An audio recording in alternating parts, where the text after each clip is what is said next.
برقصید بنواز بنوازید برقصید که حاکمتان مرده دیگه این شهر حاکم ندارد. او دروغ میگوید، حاکم نمرده، حاکم زنده است. حاکم مرده؟ برقصید بنواز. او با حاکم اهانت میکند. این مرد دیوانه حاکم ندارد. ببرید این دیوانه را پیش حاکم. دیگه حاکمتان مرده. ببرید این دیوانه را. دیگه این شهر حاکم ندارد. ببرید این دیوانه احمق را. حاکمتان مرده.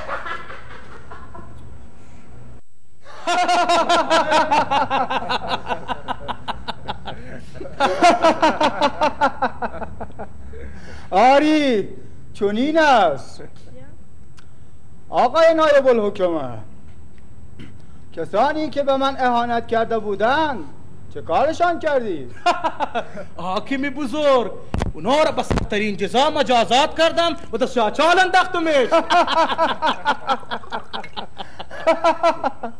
آفرین آفرین، بالاخره نمک خورده و هم سفره ما هستی. بله بله.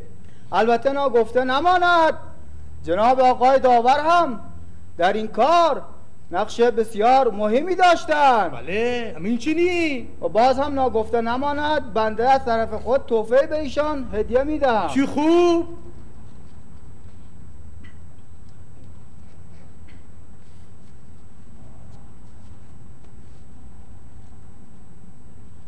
اصلیه. آقای نایب الحکمه، راستی ناگفته نماند زمین ها را چیکار کردیم؟ حاکم بزرگ اونا را کلی به نام شما ثبت نمودم. آفرین آفرین، کار بسیار خوبی کردیم. حاکم صاحب سرتان به سلامت باد. از بازرگانی برگشتم و پول هنگفتی به دست آوردم و تحفه‌ای برای شما آوردم.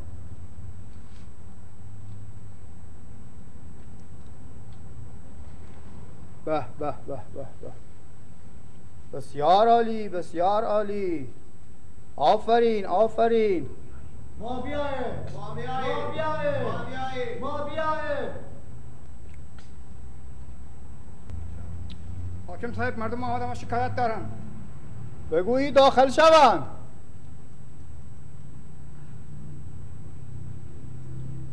سر حاکم به سلامت باد. حاکم صاحب این مرد دیوانه به شما اهانت کرده است. بیاوریدش.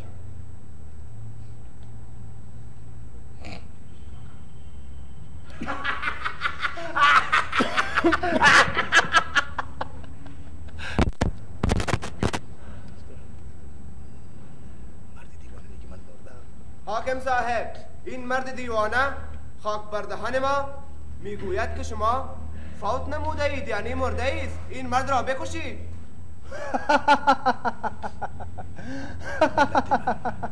ای مرد دیوانه، ای احمق دیوانه، با چشمان سر خودت میبینی که زنده ام، در قصر مجلل و زیبایی زندگی میکنم، اون وقت میگوید من مردم.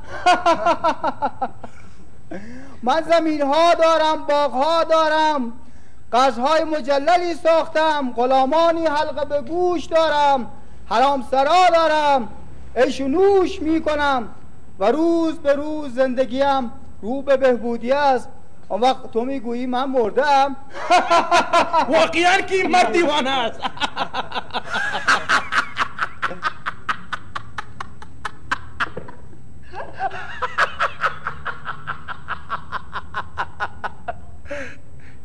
شما زنده اید؟ و از نعمتهای دنیا لذت میبرید؟ بله. قوم دارید، خویش دارید، زمین دارید، کنیز دارید، غلام دارید، من و سلوا میخورید، آرام خواب میشوید، محافظ دارید، نگاهبان دارید. شما زنده اید؟ شما دروغ میگویید، شما مرده اید.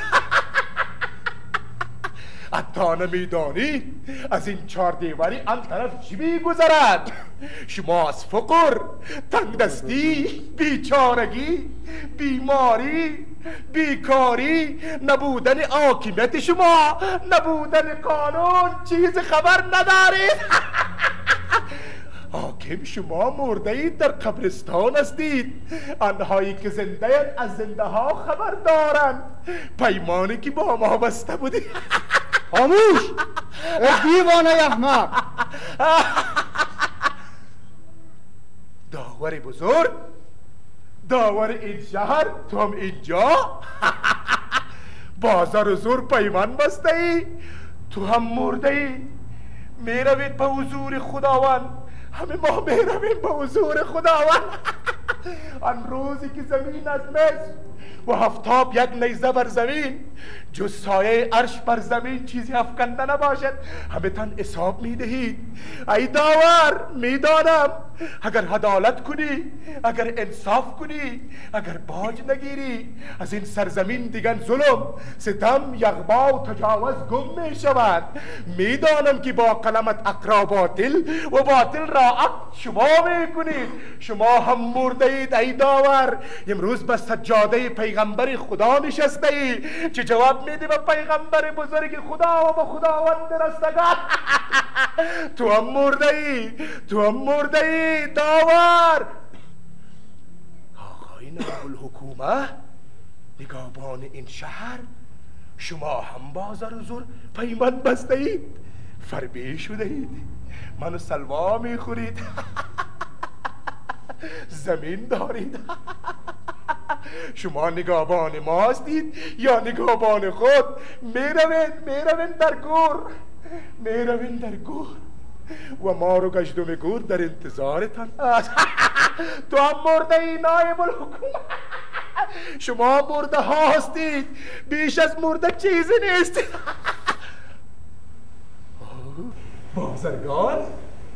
بازرگان این شهر بزرگ، ما میمیریم و شما قصب سفارش میدهید. ما در این شهر بزرگ جای خواب نداریم، شما برای 4 نفر خانواده تن قصر میسازید. ای بازرگان، زر بفروش تا پول انگفتی به دست بیاری، قصر بساز. این قصرهای شما سور اسرافیل میخواهد. ای مرده ها، شما مرده ها هستید، پیش از مرده چیزی نیستی. همتان میرین به حضور خداوند، همتان به حضور خداوند حساب میدی. ای مرده ها، بازرگان تو مرده هستی، شما مرده اید حاکم. ای داور، تو هم مرده ای، تو هیچی را نمیدانی از انصاف، از عدالت، از دوستی، از ترحم. مرده ها. خاموش! ببرید این دیوانه احمق را به سزای اعمالش برسانید.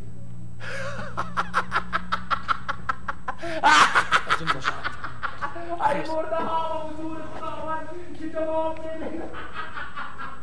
آی ملت من، آگاه باشید. از این به بعد هر کس بر من، خانوادم، اقوامم اهانت کند، سزایش بدتر از این خواهد بود. حال برویم به باغمان تفریح بنماییم.